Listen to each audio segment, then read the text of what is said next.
Our first scripture reading today completes the story of Joseph and his brothers that we heard just moments ago in the Word for All Ages.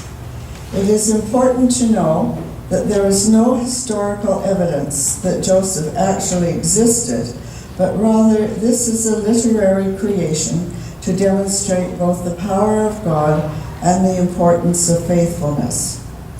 Although we might have a different understanding about how God works in our lives and our world today, there is a very significant universal truth embedded in this story. That truth is about forgiveness, and specifically, the role forgiveness plays in both restoration and transformation of relationship. We witness the transformation in Joseph and his brothers through the act of forgiving and a restoring of right relationship. Now reading from Genesis 45, verses 1 to 15. Then Joseph could no longer control himself before all those who stood by him, and he cried out, "Send everyone away from me." So no one stayed with him when Joseph made himself known to his brothers.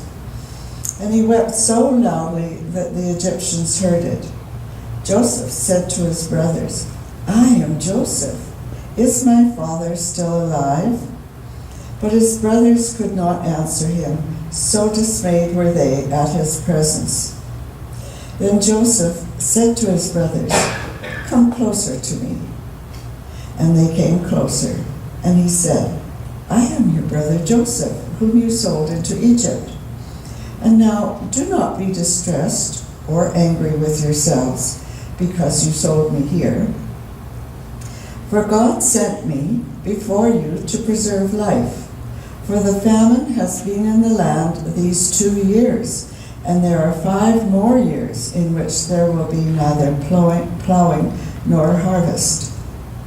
God sent me before you to preserve for you a remnant on earth, and to keep alive for your many survivors. I have become a father to Pharaoh, and lord of all his house, and ruler over all the land of Egypt.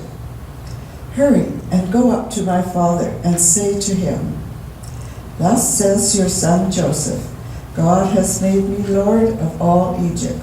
Come down to me, do not delay.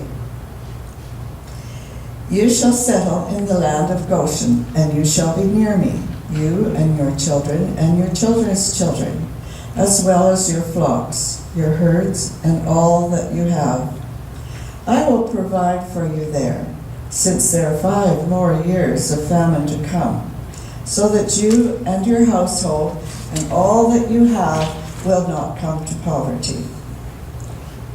And now your eyes and the eyes of my brother Benjamin see that it is my own mouth that speaks to you. You must tell my father how greatly I am honored in Egypt, and all that you have seen.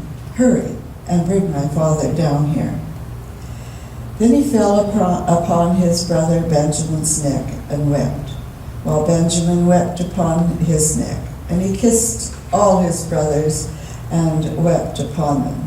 And after that his brothers talked with him. Our second reading follows a series of conversations that Jesus has with his followers.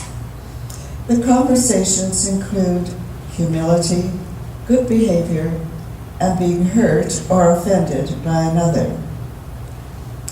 Once again, it is forgiveness that is at the heart of these stories, a way that will lead to transformation and restoration.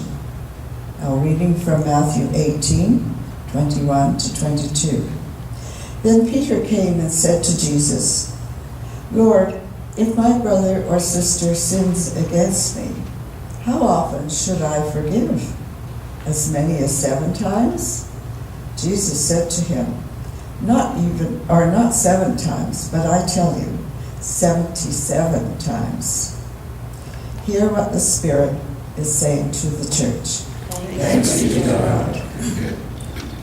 Thanks, Anita.